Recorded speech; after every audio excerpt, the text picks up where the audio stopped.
आज था छुट्टी का दिन। सुबह सुबह बिस्तर ठीक करने के बाद अपना झोला बिस्तर पकड़ के दोस्त को बुला के हम चले गए थे कहीं घूमने के लिए।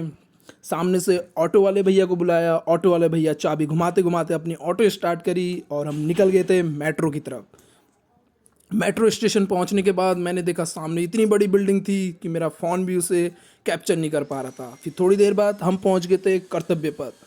कर्तव्य पथ का नज़ारा बहुत बढ़िया था। सामने थी राष्ट्रपति भवन और इधर था इंडिया गेट। फिर मैंने छोटा सा एक सस्ता सा मून वॉक किया, जिसे देखने के बाद मुझे मेरे दोस्त मेरे पर हंसने लग गया। फिर मैंने थोड़ी देर बाद मैं आगे को निकला और जगह जगह पर बैरिकेडिंग लगी हुई थी बीच में।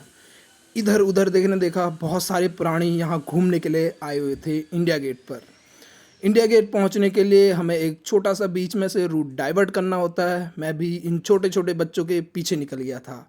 मैंने अंकल से पूछा आप बैग में क्या रखे हैं, और ये शर्माते हुए आगे निकल गए थे और इन्होंने मुझे बताया नहीं। फिर भी मैंने इनको छोड़ा नहीं और मैं इनके पीछे पीछे निकल गए। आगे निकलते ही ये अंकल मुझे दूर दूर दूर दूर से घूर के देख रहे थे। फिर मैंने देखा ये बच्चे आगे जाने से डर रहे थे। मैं इनके पीछे पीछे देखने लग गया ये डर किस चीज़ से रहे थे। सामने से दीदी और भैया दोनों एंटर हुए, मैं भी इनके पीछे पीछे चले गया। आगे जाके देखा यहाँ पर दीवार में बहुत सारे चित्र लगे हुए थे। मैंने इन्हें पढ़ा और मुझे इंडिया के गेट के बारे में बहुत सारी चीज़ें पता लगी। थोड़ी देर बाद आगे निकलते मुझे इंडिया गेट पूरी तरीके से दिखाई देने लग गया।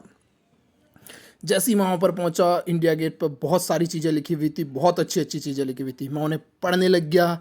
इतने में मेरा दोस्त पता नहीं कहाँ गायब हो गया, मुझे पता ही नहीं लगा।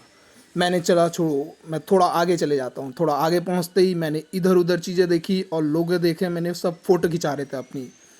मैंने तब तक तालाब की खूबसूरत सी एक वीडियो निकाली और उसके बाद थोड़ी देर बाद हम पहुंच गए थे सरोजनी मार्केट। पहुंचने के बाद मैंने देखा आज यहाँ बहुत ज़्यादा भीड़ लगी हुई थी। छुट्टी के दिन बहुत सारे लोग अपनी अपनी शॉपिंग कर रहे थे, यहाँ पर बहुत सारे सामान ले रहे थे।